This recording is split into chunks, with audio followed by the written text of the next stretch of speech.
네, 금세부자입니다. DC 와이파이입니다. 네, 오늘 이제 그 여러 가지 얘기 중에서 뭐 사연이 네. 좀 질문 사항이 있었다고요. 또 저희의 영상을 보시고 사연을 하나 주신 분이 계십니다. 이메일로 좀 주셨더라고요.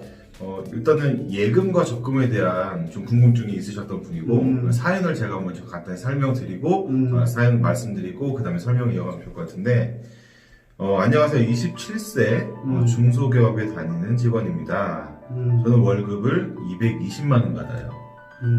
그런데 뭐라도 해야 될 것 같아서 펀드도 알아보고 주식도 알아보고 예적금도 알아보고 했는데 요즘에 펀드가 너무 위험하다고 해서 은행에 갔습니다. 은행에서 예금과 적금을 추천받아서 일단 금리가 높은 적금을 가입을 했어요. 왜냐? 예금보다 적금의 이자가 더 높더라고요.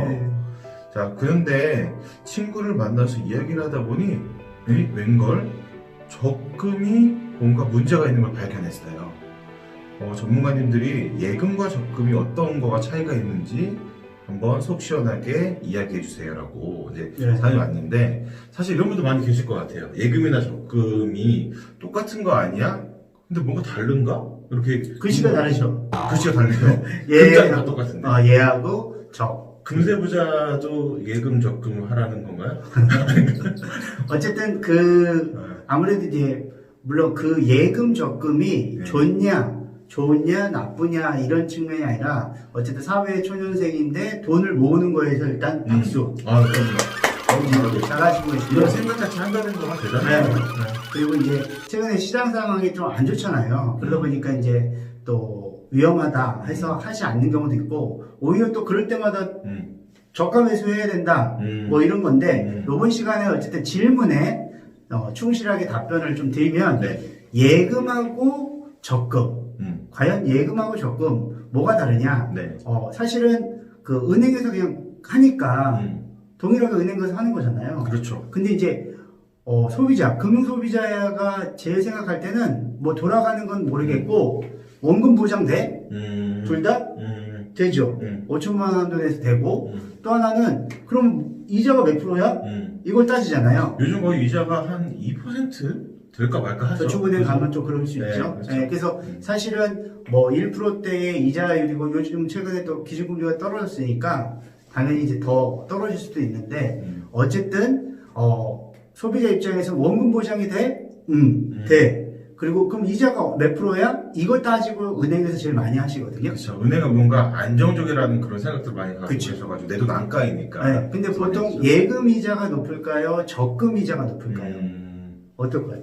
보통은 비슷비슷하긴 한데. 그렇죠.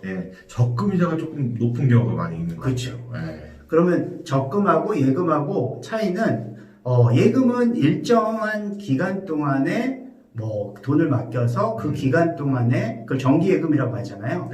이자를 받는 거. 그래서 예를 들면 정기예금이 뭐 계산하기 좋게 실제는 그렇지 않지만 3%를 준다. 너무 좋다. 정기예금 알려주세요.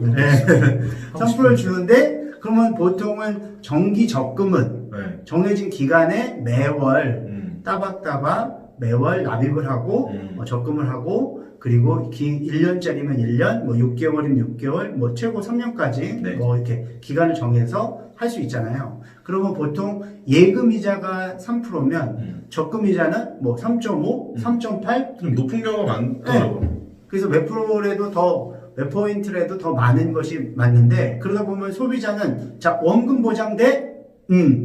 좋아. 그러면 이자가 어디가 높아? 적금이네. 굴러. 적금이네. 가입할게요.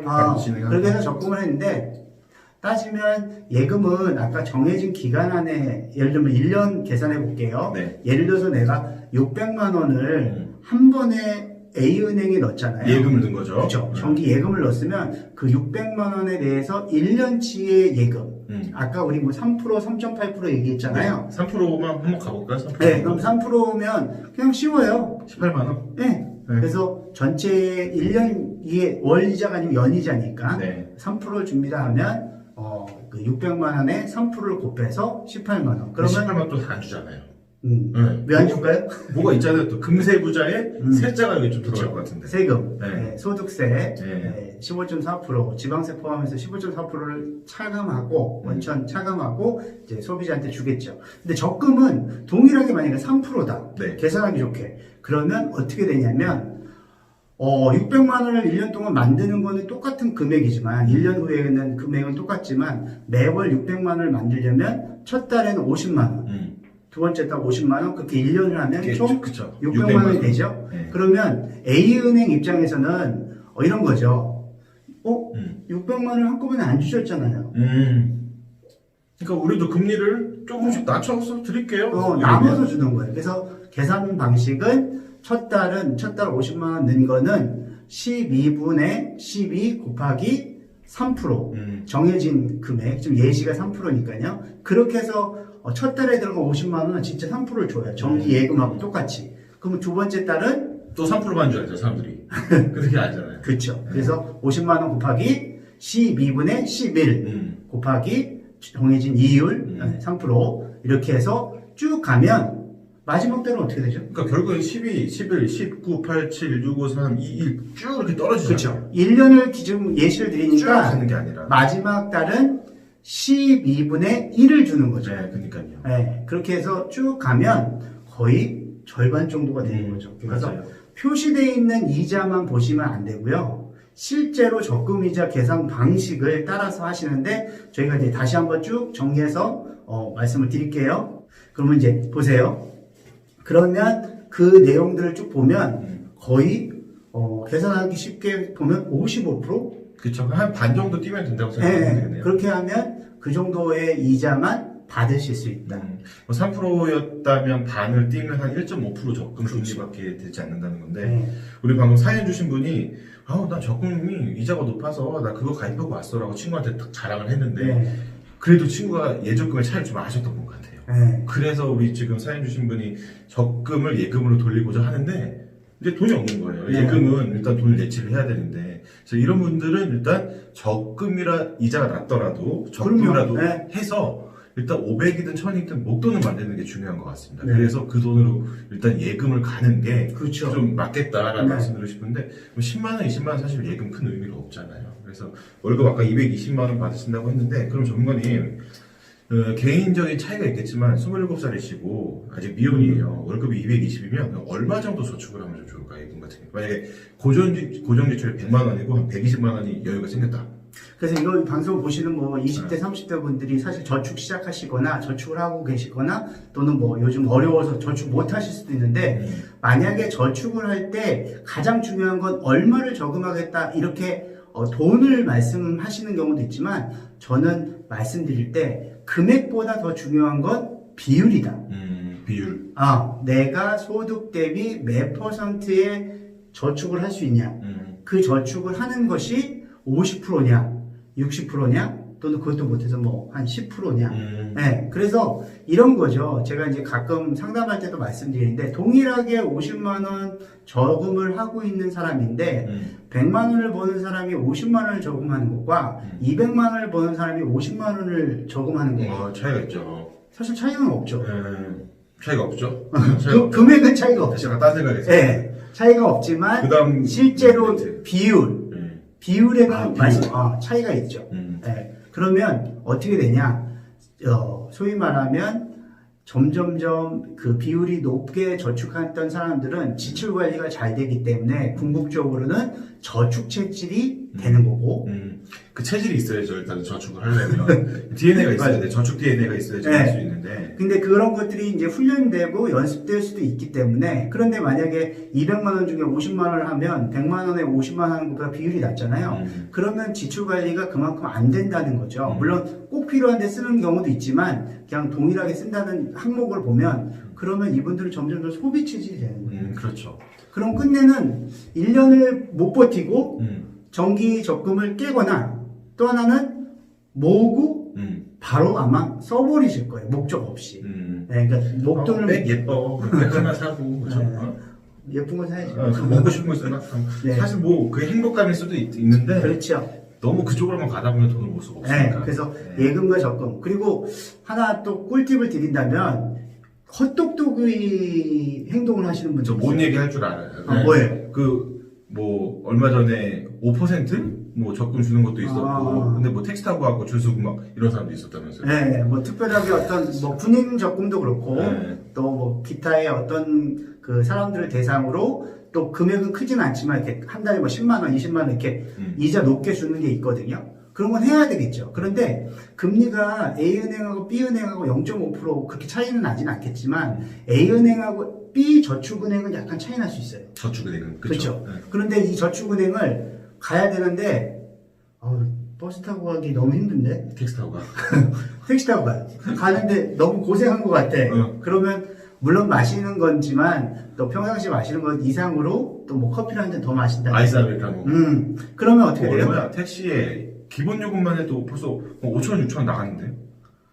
그죠? 그럼 이자가 끝난 뭔 거예요. 소용이야? 오히려 어떨 때는 이자 그 많이 준다는 저축은행을 찾아가는 것 때문에 이자를 더 쓰는 경우도 있다. 그래서 좀 이것도 꿀팁일 수도 있는데 택시 타지 마시고 커피 드시지 마시고 집에서 누워서 손쉽게 할 수 있는 적금 가입이 있잖아요. 모바일. 그렇죠. 모바일로 했을 때 요즘에 이자를 조금 더 주고 그리고 편하게 내가 또 다 서칭을 할 수 있기 때문에 나한테 맞는 것들. 저희 사촌 동생 아주 밑에 있는 동생이 이제 군대 제대를 했는데 군인들도 특판 적금이 있기 때문에 군인들만 많이 받을 수 있는 그런 적금이 있다 그러더라고요. 네, 맞아요. 4%인가? 네. 그래서 저희 이모가 야 그러면 엄마가 돈 줄게 네 이름으로 통장 개설해가지고 이렇게 해라 해서 목돈 모았던 그런 얘기도 들었는데 그럴 수 있죠. 이런 특화된 그 적금이나 예적금 빼고는 다 사실은 금리가 비슷하기 때문에 그렇죠. 택시 타지 마시고 아이스 아메리카노는 뭐 드셔도 되겠지만 저도 좋아하니까 근데 모바일로 가입하는 게 조금 더 좋겠다.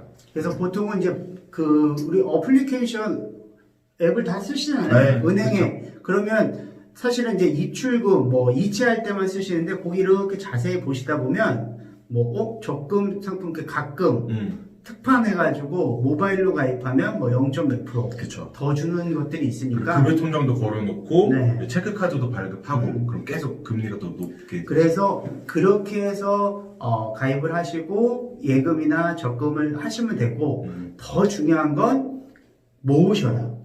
어떤 형태로든지 모으셔라. 모은 것에는 사실은 이제 써버리는 것보다는 그렇죠. 사실 뭐 이자가 뭐 1% 낮아요. 써버린 것보다는 모은 게 낫죠.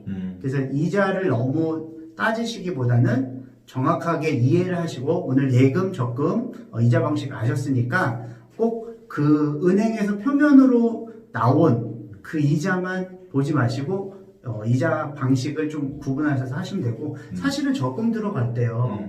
줘요. 적금 이렇게 적금을 들잖아요. 가입하는 뭐 주민번호 이렇게 하고 다 하고 나면 쪽지를 줘요. 쪽지를 줘요. 무슨 쪽지를 주냐면 1년 후에 당신이 받는 이자와 거기에 이자 소득세를 떼고 얼마를 받는 수령액까지 딱 계산해서 나오거든요. 그런데 은행에서 직접 가입 모바일 그래서 이렇게 가면 실제로 나오는데 그냥 그리고 하는 거죠. 왜냐면 이자를 그렇게 신경 안 쓰고 하니까. 그래서 막상 가입하고 나서 그 1년이 끝날 때쯤 되면 왜 이자가 이것밖에 안 돼요? 그렇죠. 그래서 사실은 은행원들이 이렇게 딱 다 알려주시면 좋은데 사실 물어보지 않으면 굳이 그럼요. 알려주지 않는 비밀들이 있기 때문에 적금 이자 높다고 무조건 가입하지 마시고 본인에게 맞는 걸 또 하시고 그리고 저축한 그 돈을 다음 단계 다음 단계는 뭐 그게 재투자가 됐든 재저금이 됐든 그래서 빨리 시드머니를 조금씩 모아 가시는 게 오늘 사연 주신 27의 직장인들에게는 가장 현명한 맞아요.